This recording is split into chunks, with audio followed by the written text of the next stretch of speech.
Break के बाद घटना चक्र में आपका एक बार फिर से स्वागत है। हम बात कर रहे हैं संसद में बने गतिरोध को, क्योंकि कई अहम बिल पड़े हुए हैं लेकिन वो उस पर बहस नहीं हो पा रही है, कामकाज संसद में नहीं हो पा रहा है, हंगामा होता है, सदन की कार्रवाई स्थगित हो रही है। और जब से दूसरा जो बजट सत्र का दूसरा जो मरहला शुरू हुआ है, अब तक एक दिन भी वहां पर काम ठीक से नहीं हो सका है। सवाल खड़े हो रहे हैं कि आखिर संसद के अंदर ये क्या हो रहा है, ये गतिरोध किस तरह से खत्म होगा। तमाम अहम सवाल हैं, तमाम अहम सवालों को समझने की हम कोशिश कर रहे हैं। लेकिन हमारे साथ महेश्वरी जी का साफ तौर पे ये कहना है कि विपक्ष इसके लिए जिम्मेदार है, संसद के अंदर बहस होनी चाहिए। हालांकि हमारे वरिष्ठ सहयोगी दिलीप के सिंह जी जो वरिष्ठ पत्रकार हैं, उनका साफ तौर पर यह कहना है कि नहीं, अगर कोई मुद्दा है तो उस पर बहस की जा सकती है, लेकिन हठधर्मी जिस तरह की देखी जा रही है और जिस तरह की तमाम चीजें सामने आ रही हैं, उससे फिलहाल जो है सरकार को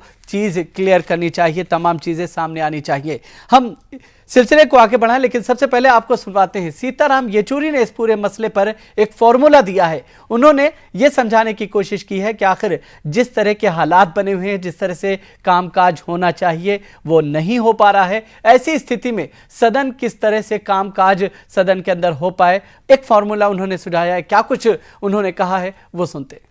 Before that, the government must make sincere efforts to try and see that the house runs. We are saying the minister should resign. Now BJP is saying till they resign, no house. They are boycotting the BSE, which we are not boycotting. They are boycotting the functioning of the house. They said we cannot cooperate with this government. That is their stand. So till they resign, they will not allow the house to function. Our stand is different. We are saying that this bill, if you are bringing it, it cannot be passed in a din. It's a serious matter. It should be properly discussed. Who will create the conditions for that discussion?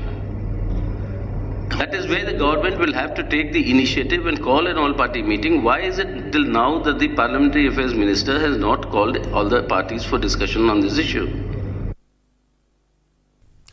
और कांग्रेस साथ ही साथ सरकार में वरिष्ठ मंत्री मनीष तिवारी ने क्या कुछ कहा है वो हम आपको सुनवाते हैं। हमारी पूरी कोशिश रहेगी कि जो गरीबों को अपना हक दे, जो 67% जनता के हित की हिफाजत करे, उसको हम अपनी पूरी कोशिश से पारित कराने की चेष्टा करेंगे। लेकिन हम ये चाहेंगे और हमारी ये कोशिश रहेगी कि ऐसे रचनात्मक विधेयक के ऊपर सदन में अगर चर्चा होती, सभी लोग उसमें भाग लेते और पूरा देश उस चर्चा को सुनता, इससे सिर्फ यूपीए की शाख नहीं बढ़ती, भारत की शाख पूरी दुनिया में बढ़ती कि हाँ, एक ऐसा मुल्क है, ऐसी सरकार है जिसने 67% जो लोग रहते हैं, मतलब 80 करोड़ से ज्यादा लोगों की खाद्यान्न सुरक्षा का ध्यान रखा है। जी शायद ये बात भूल गए हैं कि सुषमा स्वराज ने ये कह दिया है कि हम किसी मीटिंग में जाएंगे ही नहीं, हम स्पीकर के चैम्बर में भी नहीं जाएंगे। वो ये बात शायद भूल रहे हैं, ऐसी बात नहीं है। हमारे पार्लियामेंट्री अफेयर्स मिनिस्टर ने तो पहले दिन लेकिन उन्होंने तमाम चीजें, लेकिन उन्होंने कहा हम कोई बात ही नहीं करेंगे, कोई जाएंगे नहीं जब तक हमारी बात ना मान ली जाए। हरधर्मी की बात है कि जो हम कह रहे हैं वो सही है, वरना हाउस नहीं चलने देंगे। लेकिन आपको पता होना चाहिए कि किस किस तरह से सुषमा स्वराज ने यह भी गिनवाया है कि उनके साथ छल कपट किया गया है। जो मीटिंग में फैसला होता है वो चीजें पार्लियामेंट के अंदर नजर नहीं आती, बल्कि यह तक कहा गया सुषमा स्वराज की जानिब से कि जो हम मीटिंग में तय करते हैं वो सदन में नजर नहीं आता, बल्कि सोनिया गांधी जो कहती हैं वो सदन में नजर आता है। ऐसा तो कहीं नहीं कि कहा। नहीं, उन्होंने यही बात कही है। यही कहा। मैं तो कुछ बात समझ में नहीं आती। दिलीप जी जी, आपने सीताराम येचुरी को सुना, मनीष तिवारी को सुना। मैं इस बात का पहले भी मैंने कहा कि संसद में बहस जरूरी है, लेकिन संसद की भी कुछ जिम्मेदारी है, अकाउंटेबिलिटी है। सरकार संसद के प्रति अकाउंटेबल है और जो भी वहाँ विपक्ष में लोग बैठे हैं उनकी भी ये जिम्मेदारी है कि वो सरकार के इस दायित्व को लगातार सुनिश्चित करे कि सरकार अपने दायित्व को निभा रही है।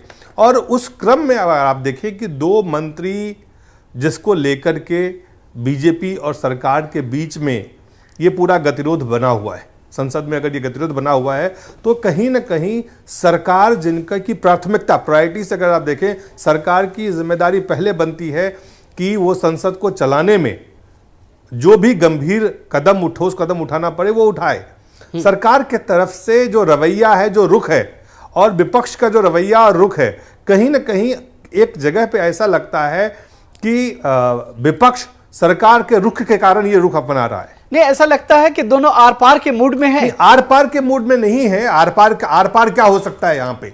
यहाँ सियासी फायदे और नुकसान को देख के ये अपने अपने बहस को, अपने अपने पूरे सियासी हमले को तैयार कर रहे हैं। तो मुझे लगता है सिर्फ और सिर्फ सियासी फायदे के लिए ये काम कर रहे हैं। देश और संसद की जो अपनी गरिमा है, जो उसकी आवश्यकता है, जो उसकी व्यवस्था है, जो काम करना चाहिए, सरकार तो बिल्कुल नहीं कर रही है। और विपक्ष को, मेरा मानना है, विपक्ष को इस मामले पे सरकार को घेरना चाहिए। लेकिन सरकार की जो एक बड़ा सवाल है, कहीं ना कहीं एक बड़ा सवाल जो नैतिकता वाला है, वो तो कहीं रह नहीं गया है। दलील जी एक बात बताइए, जो आप कह रहे हैं घेरना चाहिए जी, आखिर सरकार को कैसे घेरेगा विपक्ष, जब विपक्ष की किसी भी बात को सरकार सुनने को तैयार नहीं है? आपको तो ख्याल होगा। मैं आपको एक मिनट, मैं आपकी बात ही कह रहा हूं। मेरा ये कहना है कि जेपीसी बनाई एक मुद्दे के ऊपर, पिछली बार सरकार ने जेपीसी बना दी कि इसके ऊपर जेपीसी बन गई। अब उसके अंदर भी जो विवाद है, उसके अंदर भी जो कुछ चल रहा है, ऐसा तो लोकतांत्रिक, मैंने बहुत सारी लोकतंत्र अपना लोकसभा के प्रोसीजर्स देखे हैं, बहुत सारी जेपीसी देखी हैं, वहां पर कम से कम पार्टी लाइन पर इस तरह से डिवीजन नहीं हुआ जिस तरह से ये जेपीसी जो कोलगेट वाले मामले में हो रही है, आपके सामने है। जी बिल्कुल। मेरा कहना है कि अगर आज जिस तरह से सुप्रीम कोर्ट की टीका और टिप्पणी है सरकार के मंत्रियों को लेकर या सरकार के रुख को लेकर, कोलगेट पे जो सुप्रीम कोर्ट के निर्देश थे, जो आदेश थे, उन चीजों को लेके, उन टीका टिप्पणी को भी अगर आप देखें तो बड़े गंभीर है। और ये ऐसे मामले नहीं है जिसको नजरअंदाज किया जा सकता है। बिल्कुल नजरअंदाज नहीं किया जा सकता। लेकिन सरकार को अगर आप देखें, सरकार से वो मांग तो कर रहे हैं। मैं कह रहा हूं जो रेलवे में जिस तरह के भ्रष्टाचार सामने में आए, माहेश्वरी साहब कह रहे हैं कि वो क्लीन है, कोई नहीं सर्टिफिकेट दे रहा है कि वो क्लीन नहीं है या क्लीन है। ये काम कोर्ट का है। लेकिन कुछ सवाल ऐसे होते हैं जिनकी जिम्मेदारी होती है, पब्लिक के प्रति उनकी अकाउंटेबिलिटी होती है, सरकार की भी और विपक्ष की भी, पार्लियामेंट के प्रति उनकी अकाउंटेबिलिटी, उनका दायित्व है। वहां पे सरकार को जो रुख लेना चाहिए वो तो नहीं ले रहा है। उसको एक्सपोज करने का तरीका क्या है कि आप संसद में ऐसे मसलों को उठाकर बहस करें और सरकार की जो खामियां है उसको गिनाएं। इसमें एक और भी बात है जी, कि जो अभी आपने प्रतिक्रिया सुनी है, चाहे वो येचुरी जी की प्रतिक्रिया है या अपना इंफॉर्मेशन ब्रॉडकास्टिंग मिनिस्टर हमारे तिवारी जी की है। तिवारी जी ये मानते हैं कि इतना अहम मुद्दा है, इतना अहम बिल है, वो फूड सिक्योरिटी बिल की बात कर रहे हैं। फूड, वही कह रहा हूं, अगर बिल की इतनी बड़ी महत्वपूर्ण बात मानते हैं तो कहीं ना कहीं सरकार को, विपक्ष को मनाना चाहिए और संसद के अंदर गरिमापूर्ण ढंग से इसके ऊपर बहस करवानी चाहिए। अगर उनको लगता है विपक्ष इस्तीफा से कम पे मानने को तैयार नहीं है, सरकार इस्तीफा लेने को तैयार नहीं है, आखिर मनाएगा कौन? जिम्मेवारी किसकी है? कि अगर आप ये देखें कि आज जिस तरह से उन्होंने कहा है, कमलनाथ साहब ने, जो पार्लियामेंट संसदीय कार्य मंत्री हैं, कि कर्नाटक के चुनाव परिणाम आएंगे और उस चुनाव परिणाम के बाद देश ये तय करेगा। सवाल ये है कि कर्नाटक नहीं, वो तो वही वाली बात है कि किसकी कमीज ज्यादा सफेद, किसके दाग ज्यादा, ये वाला रवैया चल रहा है। नहीं, यही चीज नजर आ रही है। लेकिन महेश्वरी जी, आपसे एक चीज समझना चाहेंगे कि जिस तरह का यहाँ पर रुख नजर आ रहा है सरकार का और जिस तरह से गतिरोध बना हुआ है, क्या सरकार को इस बात का एहसास हो चला है कि जो है सदन में हंगामा होता रहे, उसके जो महत्वपूर्ण बिल हैं हम नोटिफिकेशन के जरिए उसे इंप्लीमेंट कर देंगे, हमारा काम चल जाएगा, चाहे सदन चले न चले? ये कहाँ चाहते हैं, हम कहाँ चाहते हैं? इतने इंपॉर्टेंट बिल हैं, हम तो डिस्कशन चाहते ही हैं। लेकिन उनकी कंडीशन है कि पहले मनमोहन सिंह इस्तीफा दें जब पार्लियामेंट चलेगी, न्याय मंत्री इस्तीफा दें जब पार्लियामेंट चलेगी, रेल मंत्री इस्तीफा दें जब पार्लियामेंट चलेगी। ये कोई बात हुई? ये कोई बात हुई अवरोध करने की? अरे भाई, आप मांगिए ना, आप वहां पे सदन में बहस करिए और उन्हें भी अपना पक्ष देने दीजिए। नहीं तो बुधवार को जब पूरी जनता सुने कि भाई क्या चार्जेस हैं और क्या उनकी सफाई है। आप उन्हें बिना मौका दिए, कोई भी मिनिस्टर क्या बिना स्टेटमेंट दिए इस्तीफा देता है? उसे एक एक्सप्लेनेशन का तो मौका देंगे। ये तो हाउस ही नहीं चलने दे रहे। अगर हाउस चलने दें, उसके अंदर हो सकता है कि वो अपने आप इस्तीफा देते हैं, लेकिन आप हाउस को कैसे रोक सकते हैं? बिल्कुल। ये कैसे कह सकते हैं कि साहब प्राइम मिनिस्टर पहले विकल्प क्या है माहेश्वरी जी? अगर देखा जाए कल कर्नाटक माहेश्वरी के जी, चुनावी इस पक्ष नतीजे, मैं आपके इस पक्ष को बिल्कुल मैं ये मानता हूं कि बहस होनी, लेकिन विकल्प क्या है? सीबीआई ने तमाम लोगों की गिरफ्तारी कर ली। अरे भाई मैं बात यार, मैं कह रहा हूँ कि आप हाउस में इस बात को कहो ना। चलिए, जो हमारा आप टीवी पे बहस कर रहे हैं, ये हाउस में क्यों नहीं करते उस बहस को? नहीं, लेकिन महेश्वरी जी, पक्ष और विपक्ष में बोले, बात रखें अपनी। महेश्वरी जी, हम आपके पास आएंगे, लेकिन दिलीप जी आपसे एक चीज समझना चाहते हैं। कल कर्नाटक विधानसभा के जो चुनाव हुए हैं उसके नतीजे आने वाले हैं। एक तरफ जो है सुप्रीम कोर्ट में सरकार के मामले पर जो एक तरह से सुनवाई चल रही है, मंत्रियों का मामला है। आखिर कहीं ना कहीं सरकार के लिए एक तरफ रहमत और कहीं पर जहमत दिखती हुई नजर आ रही है, कैसे देखें? मुझे लगता है कि कल जो कर्नाटक के चुनाव परिणाम होंगे, वहां के लोगों ने क्या फैसला किया है, ये जब चुनाव परिणाम आएंगे उसके बाद ही आप उस पर बहस कर सकते हैं एज सच। और सुप्रीम कोर्ट का फैसला क्या होता है उसका भी हमें इंतजार करना चाहिए। नहीं, लेकिन जो राहत और आफत की बात है, हाँ, ये कौन पब्लिक जो राहत है या आफत है, इवन अगर राहत भी मिलती है तो वो राहत कांग्रेस पार्टी को या यूपीए सरकार को नहीं मिलेगी। कर्नाटक में अगर कांग्रेस पार्टी की वहां जीत होती है तो वहां बीजेपी के भ्रष्टाचार, जेडीएस के भ्रष्टाचार, जिसको लोग सीधा सीधा देख रहे थे, उसके विरोध में लोगों ने वोट दिया है। जब केंद्र में चुनाव होंगे तो लोग कर्नाटक के भ्रष्टाचार को नहीं देखेंगे तब, लेकिन दिलीप जी तब वो देखेंगे कि यूपीए 1 नहीं, वजह कुछ भी किस तरह की सरकार देश को दिया है। हाँ, नहीं, वजह कुछ भी हो, चाहे किसी भी तरह से इस वक्त कांग्रेस वहां पर चूंकि सर्वे, अगर आप नहीं, सर्वे इस तरह के आ रहे हैं ना, इस तरह इनको, जैसे दिलीप जी ने कहा, मैं बिल्कुल सहमत हूं। जब कहीं पर भी झगड़ा होता है, पहले अगर आपके घर के अंदर चोर घुसा है तो आप उसको काउंटर करते हैं, उसके बाद मोहल्ले में घुसे हुए चोर को, और उसके बाद बड़े इशू को लेते हैं। उसी तरह से कर्नाटक, अब वोटर बहुत मैच्योर हो गया है। मुझे ये लगता है कि अगर उनको इतना कॉन्फिडेंस है, अगर उसी प्रकार का रिजल्ट आता है, तो मेरा यह मानना है कि बहुत बड़ा कांग्रेस को प्रफुल्लित होने की आवश्यकता नहीं है। लेकिन अगर नरेंद्र मोदी की रैलियों को देखें वहां मेरा कुछ और कहना है, अगर आप कर्नाटक को इस ढंग से देखते हैं तो दिल्ली में क्या हुआ? या केंद्र सरकार बैठी है, दिल्ली में जो अभी चुनाव हुए उसमें तो बीजेपी ने बिल्कुल पूरी तरह से कांग्रेस को ध्वस्त कर दिया। आप इस तरह से, हाँ, तो मेरा ये कहना है, और सिर्फ दिल्ली ही नहीं बल्कि उत्तराखंड में भी हुआ। मेरा यही कहना है कि मेरे को ये लगता है कि आप ये जो छोटे छोटे चुनाव हैं, इनको आप बड़े इश्यूज के साथ मत जोड़ें तो अच्छा रहेगा। आप इतने बड़े बड़े इशू हैं, चाहे वो कोल गेट है, चाहे रेल गेट है, आप इन इश्यूज को अगर कर्नाटक के चुनावों से जोड़ेंगे तो मुझे लगता है कहीं ना कहीं भ्रम पैदा करेंगे। महेश्वरी जी, क्या कर्नाटक के नतीजे, कांग्रेस में आस्था है लोगों की, तभी तो कांग्रेस की गवर्नमेंट में बनेगी। ऐसा बात नहीं मैं मानता, ये पार्टी बेसिस पर चुनाव है। वो ठीक है कि वो सिर्फ एक स्टेट का है, लेकिन इट शोज माहेश्वरी जी, उत्तराखंड में अभी कांग्रेस की हार हुई है तो क्या कांग्रेस में लोगों की आस्था खत्म हो गई? नहीं, प्रजातंत्र का देखिए मतलब ही है वही जो आप कह रहे हैं, मैं वही सवाल पूछ रहा हूं आपसे। ये जो चुनाव है, ये म्युनिसिपैलिटी के चुनाव, माहेश्वरी जी, मैं वही सवाल आपसे पूछ रहा हूं। रिपीट करें प्रश्न। मैं माहेश्वरी जी से ये पूछ रहा हूं कि अभी उत्तराखंड में कांग्रेस की हार हुई, इसका मतलब ये लोकल पार्टीज के चुनाव है भाई, इसे आप उससे ना जोड़िए। पार्लियामेंट के चुनाव अलग नजरिया होता है, म्युनिसिपैलिटीज का अलग है। यही मैं कह रहा हूं कि अगर वहां पे विधानसभा में आपको अगर अभी तो आना है बाकी, अभी मैं कह रहा हूं अगर ऐसी स्थिति बनती है तो भी आपको यह मत कहिए कि कांग्रेस में आस्था है। वहां की स्थानीय जो मुद्दे हैं उसके कारण आप एक विकल्प के रूप में वहां पे है, क्योंकि बाकी दो विकल्प को लोगों ने तुरंत देखा है, उनसे निराशा हुई है। आपको दोस्त, इससे पहले बीजेपी से पहले कुमारस्वामी और उससे पहले कांग्रेस, वो यादें अभी ताजा नहीं है, बीजेपी की यादें अभी ताजा है। तो इसलिए वो वहां पे आस्था का सवाल नहीं है, वहां विकल्प नहीं है। और जब केंद्र में जब चुनाव होंगे तब केंद्रीय मुद्दे होंगे, वो मसले होंगे, वो देश के मसले होंगे, राष्ट्रीय मसले होंगे। दिलीप जी, जो आप बात कह रहे हैं ना, नेशनल पार्टी तो दो ही हैं, नेशनल पार्टी दो ही है। महेश्वरी, बात यही हो रही है, बीजेपी और कांग्रेस नहीं। अभी जो उत्तरांचल में हुआ, कांग्रेस की वहां पे सरकार है, तो क्या यह माना जाए कि कांग्रेस की सरकार से लोगों का दिल भर गया? जो अभी लोकल बॉडीज के चुनाव में उन्होंने बिल्कुल उल्टा मतदान दिया है? नहीं, वो लोकल इश्यूज होते हैं, वो लोकल बॉडी आपने में। देखिए, पार्टी बैनर, बात ये नहीं पार्टी बैनर के तले अगर कोई चुनाव लड़ा जा रहा है तो उसका असर पार्टी के ऊपर होता पार्टी है। बैनर पे ये चुनाव असल में लोकल बॉडीज के पार्टी बैनर पे, इस पे भी एक विवाद है कि ये चुनाव एक्चुअली पार्टी बैनर पे होने भी चाहिए, नहीं होने चाहिए।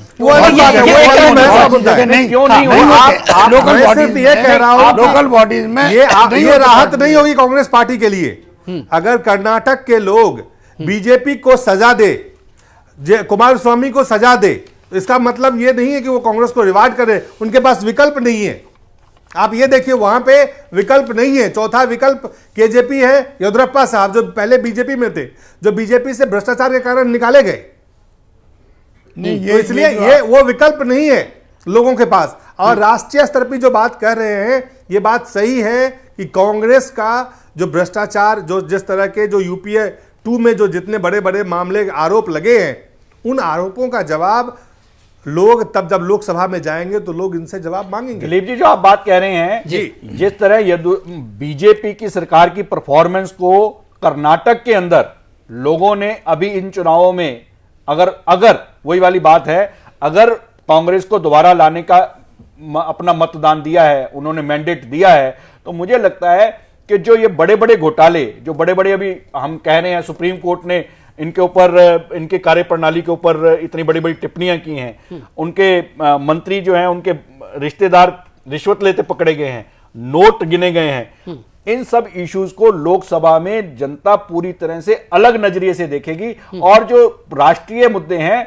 उनमें अगर कर्नाटक में ही इनको दोबारा मुंह की खानी पड़े कांग्रेस को, तो कोई बहुत बड़ी बात नहीं होगी, मुझे ऐसा लगता है। नहीं, कल क्या होगा इसको तो इसकी संभावना सिर्फ व्यक्त की जा रही है। और तमाम तरह के एग्जिट पोल जो आए हैं वो पहले भी गलत हुए हैं, और इस बार सही हो जाए इसकी आप प्रमाणिकता से। चलिए दिलीप जी, अब चूंकि नतीजे आने वाले हैं कर्नाटक विधानसभा चुनाव के, हाँ उस पर बहस होगी, लेकिन हम उसका इतिहास आपको दिखाते हैं कि आखिर क्या कुछ वहां पर राजनीतिक इतिहास रहा है। कर्नाटक के 6 दशक के राजनीतिक इतिहास में तकरीबन 1.5 दशक को छोड़ दें तो सत्ता ज्यादातर कांग्रेस के कब्जे में रही है। पहली बार 33 साल बाद 1983 में कर्नाटक में गैर कांग्रेस सरकार बनी। हालांकि इस दौरान किसी को भी पूर्ण बहुमत नहीं मिला। जनता पार्टी के रामकृष्ण हेगड़े मुख्यमंत्री बने, लेकिन 2 सालों में ही फिर से चुनाव की नौबत आ गई। 1985 के विधानसभा चुनाव में जनता पार्टी को पूर्ण बहुमत मिला। पार्टी ने 139 सीटें हासिल की, जबकि कांग्रेस का आंकड़ा 65 पर ही सिमट गया। रामकृष्ण हेगड़े फिर मुख्यमंत्री बने और अगस्त 1988 तक इस पद पर काबिज रहे। साल 1989 के अप्रैल महीने तक जनता पार्टी के ही एस.आर. बोम्मई ने सूबे की बागडोर संभाली। इसके बाद 6 महीने तक राज्य में राष्ट्रपति शासन रहा।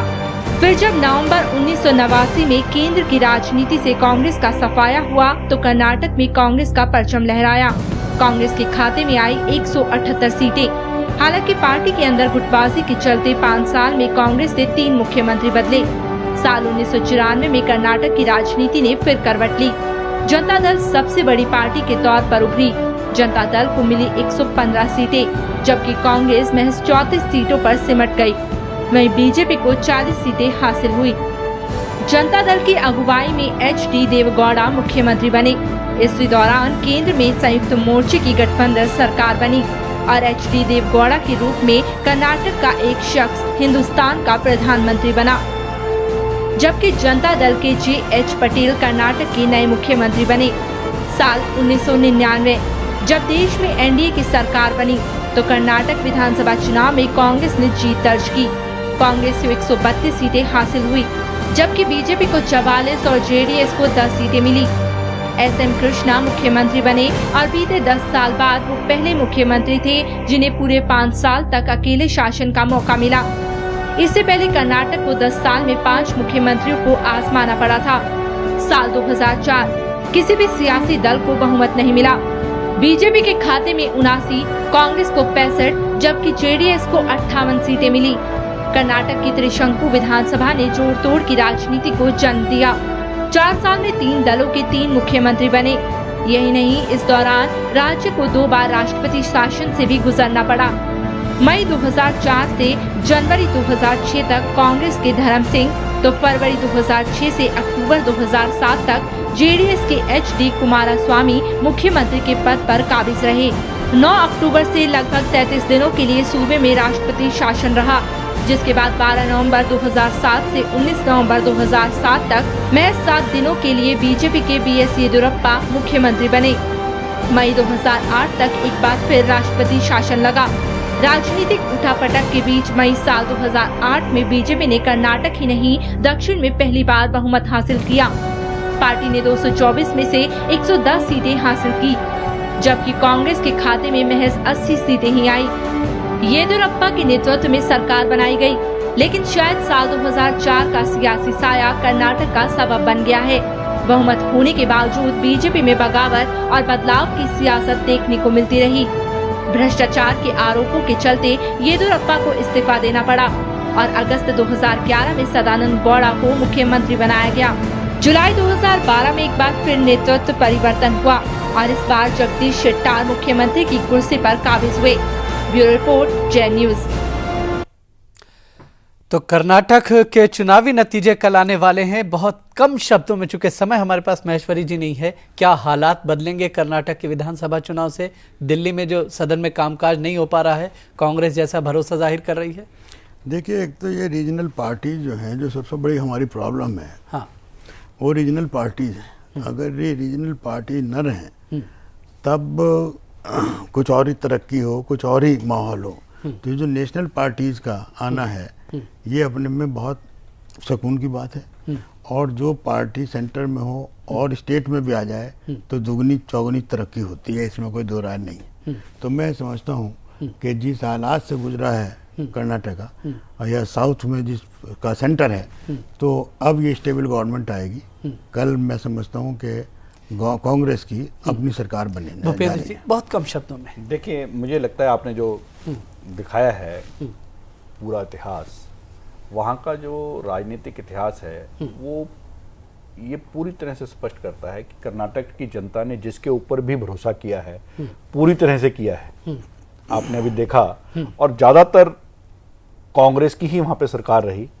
और अगर किसी ने वहाँ पर कुछ गड़बड़ की है, जैसे अभी महेश्वरी जी भी कह रहे थे कि रीजनल वहाँ से निकलने का कारण भी कहीं ना कहीं राष्ट्रीय दलों की टूट रही है। चाहे अब येदियुरप्पा का मामला हो, चाहे वो रामकिशन हेगड़े जी का मामला हो, किसी भी अगर आप रीजनल आउटफिट को वहां देखेंगे, पर वहां की जनता ने कोशिश ये की है कि वो पूरी, जिसको भी अपना मैंडेट दे, पूरा दे, जिससे कि उनको कहने के लिए मौका ना मिले कि हम डिपेंडेंट थे इसलिए काम नहीं कर पाए। दिलीप जी, बहुत कम शब्दों में आपसे भी यही सवाल जानना चाहेंगे। नहीं, मुझे लगता है, देखिए, कई फैक्टर्स थे कर्नाटक। एक तो जो करप्शन वहाँ पे, और जो मुख्यमंत्री बदले गए बीजेपी से, जो बीजेपी में जो विभाजन हुआ, और उससे वोट का भी कास्ट इक्वेशन भी वहाँ बदल गया। और मुझे लगता है कि वहाँ कास्ट फैक्टर सबसे अभी जो डोमिनेंट जो फैक्टर है इस पूरे चुनाव में, उसका किस तरह से परिणाम आता है, क्योंकि चूंकि वहाँ पॉजिटिव एजेंडा किसी पार्टी के पास नहीं था। अगर कांग्रेस को भी देखें या जेडीएस को भी देखें, तो वो बीजेपी की खामी, येदियुरप्पा के भ्रष्टाचार, इन दोनों चीजों के खिलाफ लोगों से वोट मांग रहे थे। उनके पास अपना कोई एजेंडा नहीं था। और जब अपना कोई एजेंडा नहीं होता है, तो जो बहुमत है वो कैसे, जो वहां पे मतदाता है वो कैसे वोट डाले होंगे, इसके लिए हमें लगता है कि बहुत कम समय रह गए हैं। उस समय तक का इंतजार करें तो बेहतर होगा। चलिए, बहुत बहुत शुक्रिया दिलीप जी आपका, भूपेंद्र जी आपका, महेश्वरी जी आपका, आप तमाम लोगों का बहुत बहुत शुक्रिया। देखते रहिए जय न्यूज।